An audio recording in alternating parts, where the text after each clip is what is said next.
Daniel, we're on the Small Business Coffee Break. So tell me, how do you fuel up for the day? I usually fuel up one of the first things I do in the morning is boil the kettle and make some French press coffee. Very nice. Very nice. You have a particular bean? Not really. Not really? Just whatever? I'm not that particular about it. Cream and sugar, definitely. And I like the French press and the way that it comes out, but not a particular. Oh, well, no, French press definitely gives you a great, because the oils are kind of stayed in there. It gets deeper the further down you go, unless you're just pouring the 1 cup.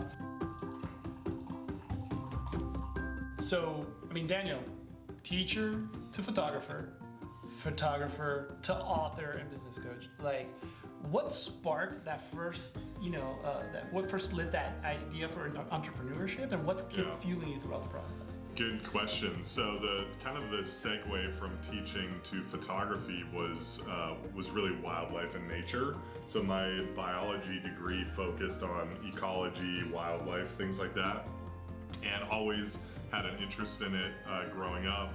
I was the kind of teacher, the science teacher, that would bring reptiles into the classroom to show the kids. Oh, my wife would love you.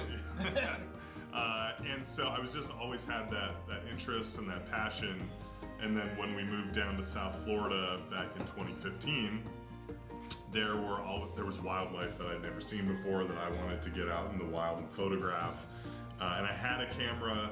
I quickly realized I wasn't very good at it, and it just pushed me to start learning it. And I was following some wildlife photographers online and just trying to figure out, how do I get from where I am, like blurry, dark, grainy photos, to beautiful, lighting is incredible.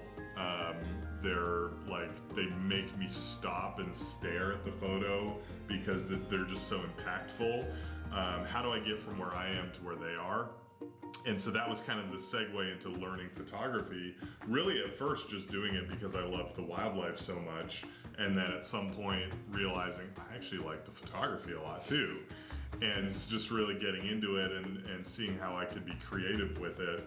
And then started to do the occasional people portraits on the side to make some extra money. Teachers are not known for large salaries. What? Typically. Yeah, you don't know any private families, or anything like that? Not that I'm aware of. And so I was doing some photography on the side to make some extra money, and just started to think more and more about photography as a career and how I could break into it. I knew that I didn't want to be a wedding photographer. It just wasn't my thing, and just kind of eventually stumbled into headshots and quickly realized how much I loved it.